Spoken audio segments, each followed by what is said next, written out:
You do? Yeah, he wanted you to have to do it and say that you did it.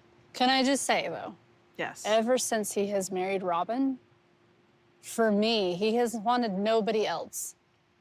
Everyone thinks it. Now that the family has gone separate ways, it's a bit difficult to watch Sister Wives because it seems like they're only particularly focusing, well, this season on Meri and Christine. Obviously, Christine has the wedding coming up, and then with Meri, she is leaving the family, and I don't know whether she would want to come back for season 20. It doesn't look likely, but maybe she might come back if she's already signed on. Janelle, we rarely get to see her in her own environment. We always see her sort of aligned with Christine, and it's like, wow, this family is really gone. And I'm here for Meri and her girlfriends, really telling her the truth and reminding her of who she is and what's important for her, and not having to sort of have second thoughts as to, was it a good idea to leave Cody? That was the best idea for her. That was the best idea for her. She's an empty nester. She can travel the world. She can do whatever she wants.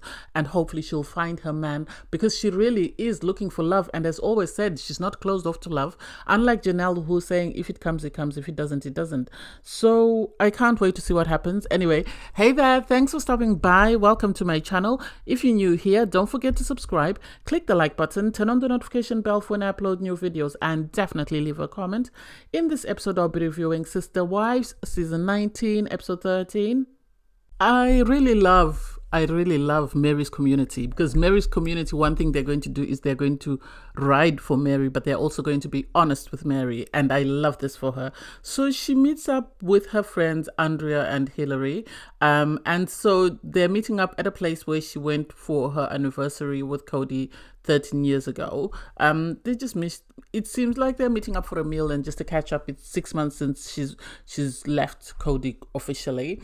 And so I love their conversations in the sense that they have both experienced polygamy. One was married into polygamy. It seems like one was raised in polygamy, got married into polygamy, and then left. And then there's the other one who Meri has known as a child and has babysat as a child. And their conversation was very enlightening. They touched on a couple of things that I really liked. The first one was that they all acknowledged that Cody, the moment he met Robin and he married Robin, he didn't want anything to do with his other wives. That's the truth. He became a different man. Robin got catered to. She wanted to live away from everybody else. She wanted a nanny, so she brought her niece to come and help her with the children, whereas the other wives had to make do. And so anyone with eyes to see, anyone that has watched Sister Wives can agree with that Cody acted differently with Robin as compared to his other wives, whether it's because she was younger, whether it's because he was more physically attracted to her, whether it was because she's his soulmate. Nobody can argue that Cody didn't favor Robin. And so for him in his confessional to say anyone that says I favored Robin is a lie, it's like, seriously, do you think we're blind? Do you think we do not have eyes to see? We've all watched you over the years. We've seen how you treated the OG3 as compared to how you treated the princess. So why would you want us to sort of question or believe whatever you're saying? Make it make sense. They also asked Meri how she's been doing, and they told her it's acceptable for her to be sad because, this is the end of a relationship and she has to grieve it. And so her friends are saying, what we don't understand is, if Cody knew that he didn't like you or the marriage was over, why did he stay in it? Why didn't he pull the plug? Was he waiting for you to... I think he wanted Meri to take the blame for ending the relationship. I think he didn't want Robin to blame him because he knew that if Meri left, then the other OG2 were going to leave right behind her. So he wanted to be able to sort of say, oh, I didn't divorce them, they just divorced themselves. But he treated them in a way that made them feel like other, and this is why they all left. And so I don't get why he pretends like he doesn't know that. They also had conversations about I like how they discussed the challenges of polygamy, and the fact that Meri brought up that she once said to Cody when they came for their anniversary that, how would you feel? Yes, you complain that I'm jealous, but how would you feel if I was to start dating somebody else? And he sort of criticized her and said, that is very vulgar. And it's like, how is it vulgar? You are living your best life with 3 wives. I am having to wait for you to come and see me as and when you want to. You married me as a 19-year-old. I have never known any other man. So you expect me to just accept it and say, okay, it's okay for you to do whatever you want. It's okay for you to come or not come to the house. It's okay for you to have as many wives as you please just because, you are the man. I don't get it. And I like the fact that her friends actually were very critical of it and actually criticized Cody for it, because it's unacceptable. The expectations he had for Meri were unrealistic. He expected her to sort of be accommodating to the fact that he went and he married her ex-sister-in-law, her brother's ex-wife. He went and he married Christine. He went and he married Robin. So he wanted her to continue to be okay with that. But if tables were turned and she decided to say, okay, I'll date somebody else since you're not coming to my house, then that's vulgar.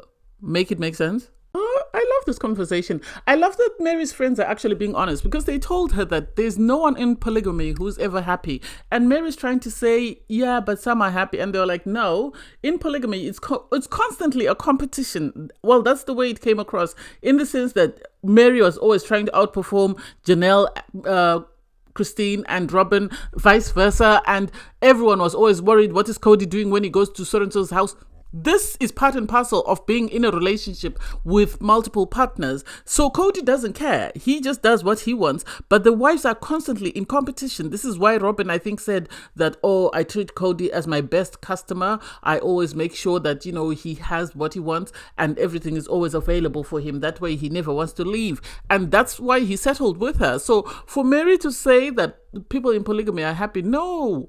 They're not. Yes, people in monogamous relationships are not happy as well, but her friends were telling her the truth when they said that at least you don't have to worry that, okay, he's bought this for me. What has he bought for the other lady? He's doing this to me. What is he doing with the other lady? It's just you and him, and that's all you're worried about. And so I love that they're honest with Meri. I love that they're enlightening her, or they're actually creating awareness without knowing it, that just because you're in a relationship, it doesn't mean you need to settle. You need to always prioritize yourself. And if things are not working, regardless of how many times you try, then maybe it's time to choose yourself and keep it moving. You don't need to continue to stay in a relationship just because you want to be in a relationship.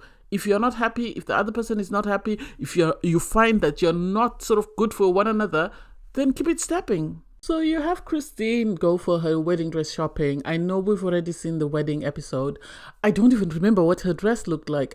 I think I sort of remember, but I don't. And so she brought David's mom, her children, his children. Janelle was there, Maddie was there. And it was really cute that they were all able to sort of attend to support her. One thing about Christine is she's very family orientated, and she will like an event, so she's going to go all out. So I like the fact that she had everybody there to support her. She had it looked like 20 people, and so that was really cute. And surprisingly, they were all able to get along, and there was no sort of egos or whatever.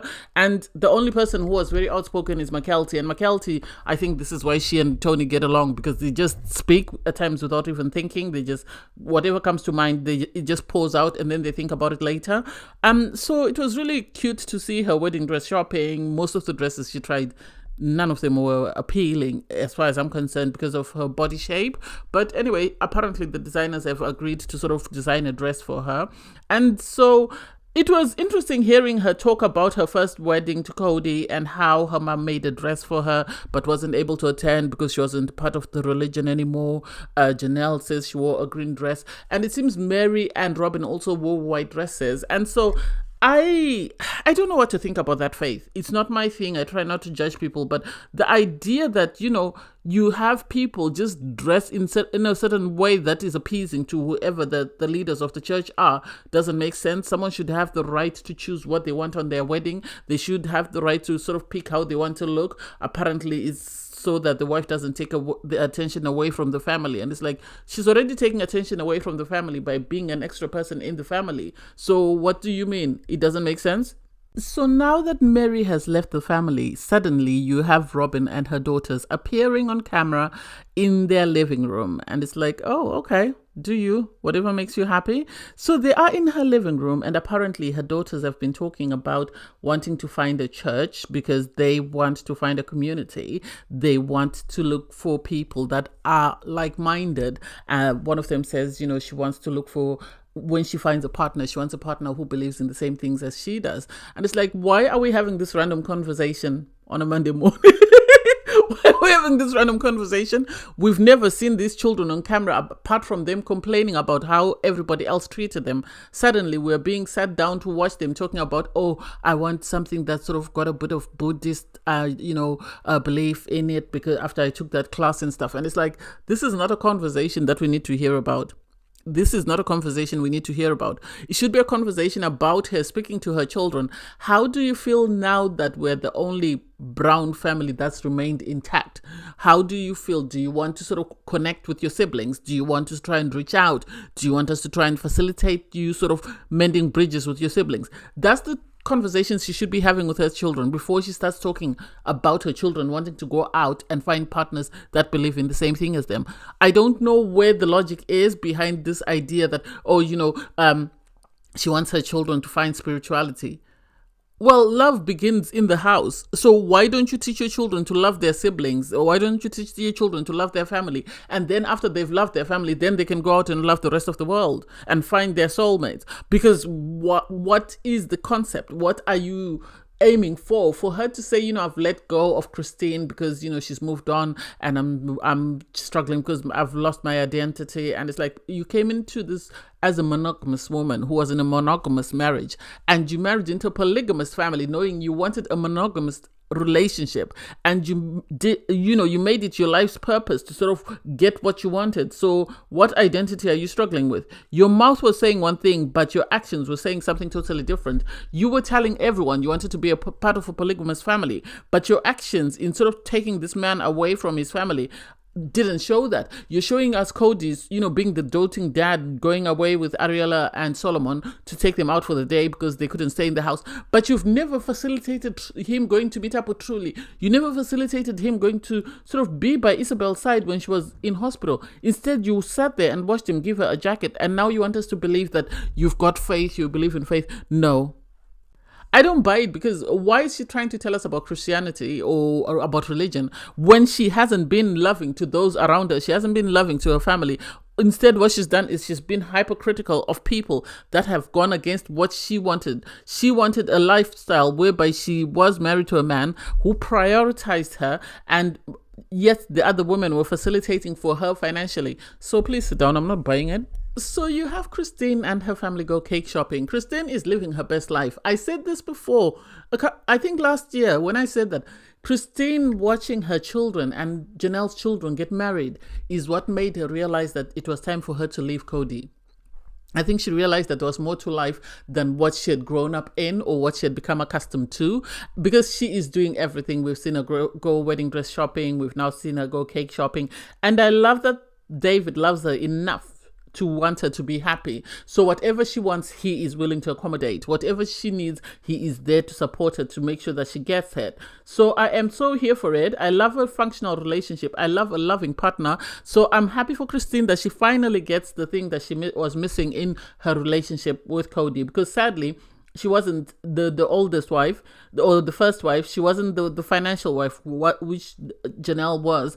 And she wasn't the lovey-dovey wife, which sort of Robin took over.